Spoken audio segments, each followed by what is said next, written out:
এক কাপ চা দাও না। বাবা, এতদিন পর কি ব্যাপার? কাকা, কলকাতায় তো চাকরি বাকরি নেই, তাই ব্যাঙ্গালোরেই সেটেল হয়েছি। তা এবার ভোটের ব্যাপার কি বুঝছো? আমরাই আসছি। হ্যাঁ, আমাদের দিদিকে টেক্কা দেওয়া অত সহজ ব্যাপার নয় বাবা। কিন্তু এবার তো সবাই বলছে বিজেপি আসবে। ওদের মাথার ঘিলু ঘুরে গেছে। হ্যাঁ, আরে না গো বিল্টে দা, আমাদের পাড়া সবাই কইছে এবারে মোদিকেই ভোট দেবে। এই চুপ কর। ওদের চোখে কি নেওয়া হয়েছে? ওরা দেখতে পায় না চারিদিকে এত উন্নয়ন? উন্নয়ন, এগিয়ে বাংলা। এই হাসছিস কেন? এগিয়েই তো। আচ্ছা বিল্টেদা, তোমার কাছে এগিয়ে মানেটা কি? আগের চেয়ে ভালো, তাই তো? জয় গুরু। পলিটিক্স আমরা সবাই দেখ দেখ। বিল্টেদা, এই নাও, এটা পড়ে দেখো কি লেখা আছে। বাঙালির মাথা পিছু আয় কোথার থেকে কোথায় নেমে গেছে। আরে এটাই কি তোমাদের এগিয়ে বাংলা? এক সময় দেশের মডেল, আজকে পেছনের সারিতে। এটাই যদি তোমাদের উন্নয়ন হয় তাহলে তো কচু গাছও বৃক্ষ। গুজরাটে কত বিনিয়োগ আসছে, আর আমাদের বাংলায় শিল্পপতিদের ডাকলে তো সব ছুটে ছুটে পালিয়ে যাচ্ছে। এই সব কথায় গুজরাট কপচানোটা বন্ধ কর। গায়ে লাগছে? শোনো, কলকাতা এক সময় আমাদের দেশের বিজনেস ক্যাপিটাল ছিল, আর আজকে বিদেশি বিনিয়োগের 1% আমাদের রাজ্যে আসে না, আর রাজ্যের ঋণ বাড়তে বাড়তে 8 লাখ কোটি টাকা পার।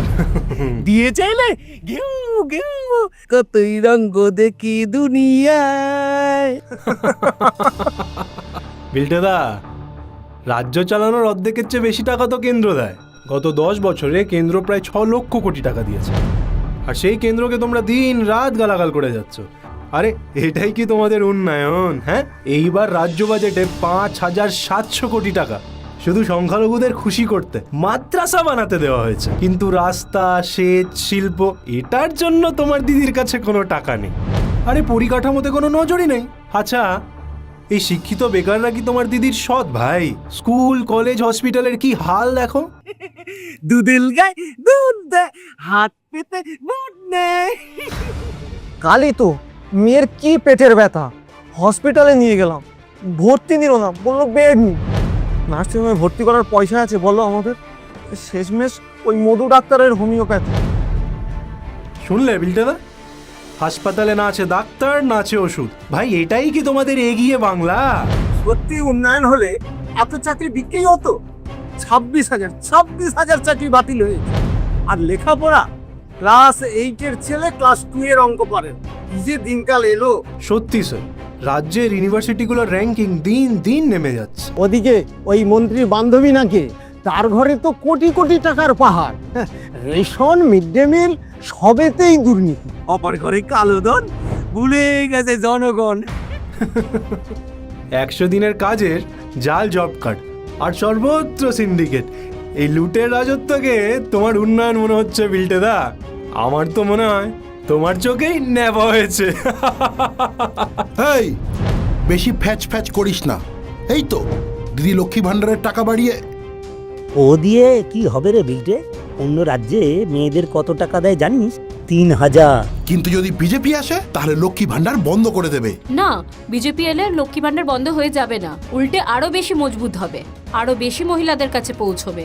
যেমন বিহার সরকার দেখুন মহিলাদের রোজগারের ব্যবস্থা করে দিচ্ছে। আর সত্যি তো, দেখ না, এই যে এখানে কোনো কাজকর্ম আছে? কাজ ফাজ কিচ্ছু করতেও নেই, সবাই তো এখানে বসে বসে আড্ডা মারে। রুদ্রকে দেখ, কাজ না পেয়ে মাথাটাই গেছে খারাপ হয়ে, খালি চা খায় আর ভুলভাল গান গায়। আমায় একটু চাকরি দাও, আমি অফিসে বসি। এখন তো বাংলায় যুব সাথী নিয়ে এসেছে। সব ভোটের মিথ্যে প্রতিশ্রুতি। 2013 সালে এই যোজনা যুবশ্রী নামে আনা হয়েছিল, সেই সময় কেউ কিচ্ছু পায়নি। আজ 13 বছর পর সেই যোজনা নিয়েই আবার ভোট কেনা বেচা চলছে। শম্ভুদা, আর এক কাপ দাও। রাজ্যে তো মেয়েদের অবস্থাও ভালো নেই, রাস্তাঘাটে ভয়। এইটাই কি তোমার উন্নয়ন বিল্টেদা? ঠিক বলেছেন দাদা, উনি উত্তর দিতে পারবেন না। চুপ থাকাটাই নিয়ম এই রাজ্যের।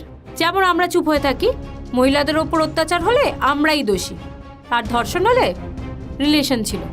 বাড়ি থেকে সন্ধ্যের পর বেরিয়েছো, আর ওই সন্দেশখালির পিঠে বানানোর কাণ্ডটা সকলে তো মনেই আছে। এটা নাকি একজন মহিলা মুখ্যমন্ত্রীর রাজ্য।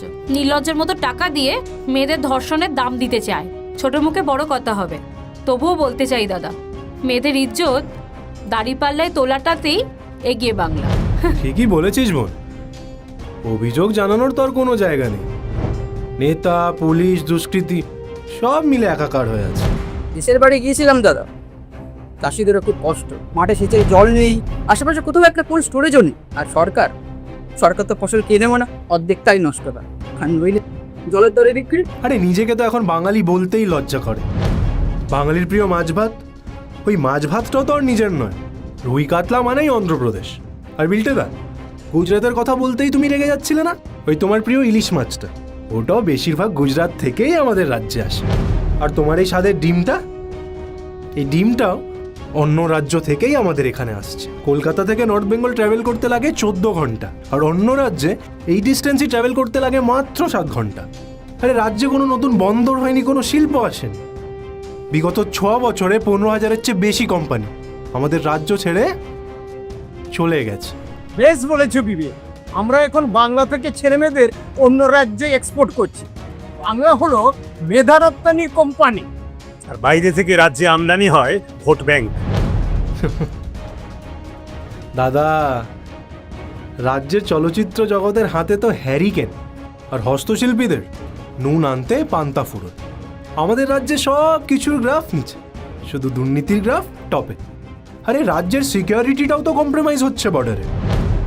রাজ্যে আমাদের রাজনীতির উই পোকা ধরেছে, আর সেটাকেই আমাদের বিলটেদা রঙিন চশমা পরে উন্নয়ন দেখছে। পাল্টানো দরকার, চাই বিজেপি সরকার। এই, তোর তো দেখছি বিজেপির জন্য খুব পীড়িত। বিজেপি এখানে আসলে কি সূর্যটা পশ্চিম দিক থেকে উঠবে? না দাদা, বিজেপি ক্ষমতাতে এলেও সূর্য সেই পূর্ব দিক থেকেই উঠবে। কিন্তু আমাদের বাংলার যে উন্নয়নের সূর্যটা ডুবে গেছে, সেটা আবার দেখা যাবে। বিজেপি ক্ষমতায় এলে মানুষের মানসিকতাটা বদলাবে। আরে আমাদের রাজ্যে তো চিকিৎসক থেকে শুরু করে কৃষক, শিক্ষক সবাই ভয়ে ভয়ে বাঁচে।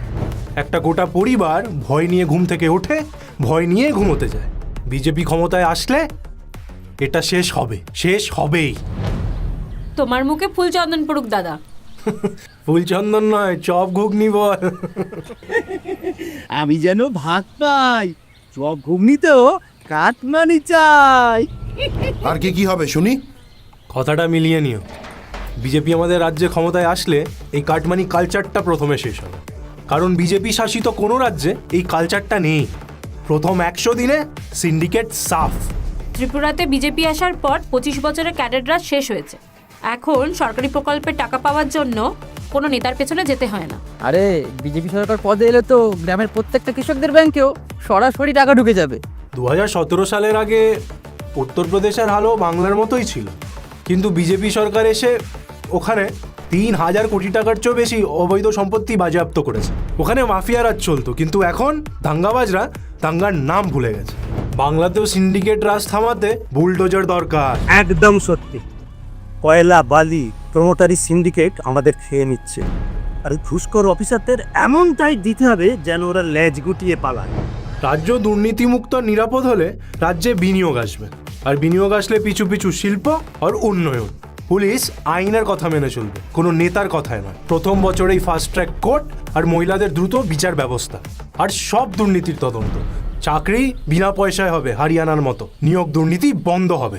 তাহলে যুবসমাজ আত্মবিশ্বাস ফিরে পাবে, আর মেধা গুরুত্ব পেলে ছেলেমেয়েরা মন দিয়ে লেখাপড়াও করবে। ভাতায় ভুবন ভরিয়ে দেব। ও না না না না, হাতি মেরে সাথী, চল মেরে সাথী, ও যুব সাথী, হাতি মেরে সাথী। এখন সব পরিবারেই দেখো না, ব্যাঙ্গালোর, দিল্লি, বোম্বে, পুনেতে চাকরির জন্য চলে যাচ্ছে কেউ না কেউ। কিন্তু বিজেপি এলে সবচেয়ে বড় কথা হবে, ঘরের ছেলে ঘরেই চাকরি করবে।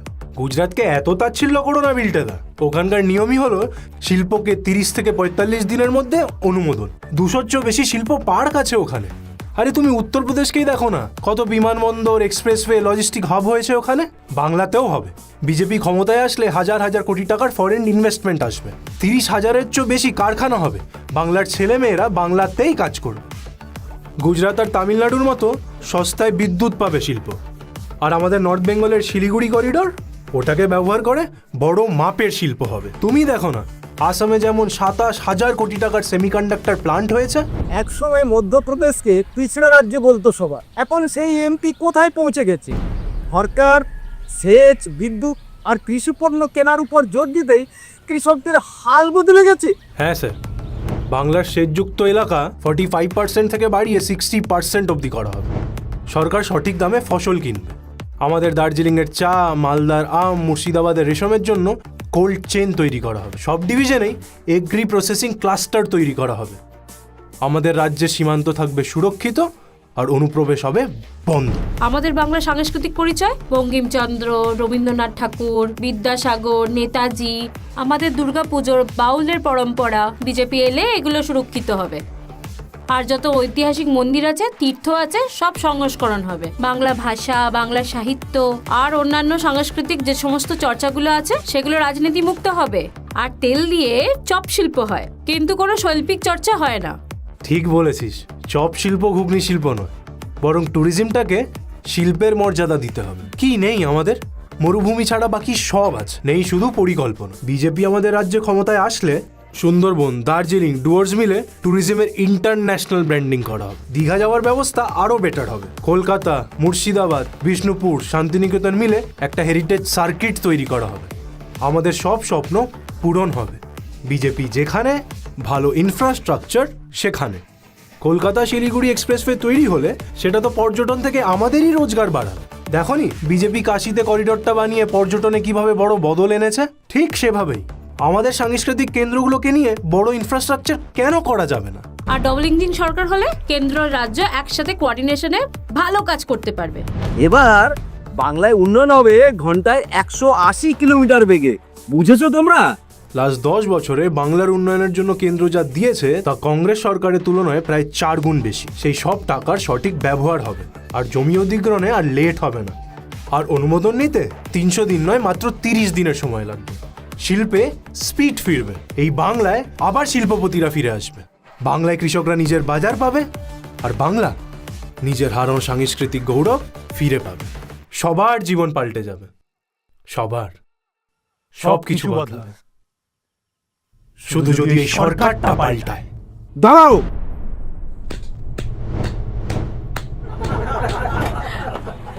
পাল্টানো দরকার, পাল্টানো দরকার। চাই বিজেপি সরকার।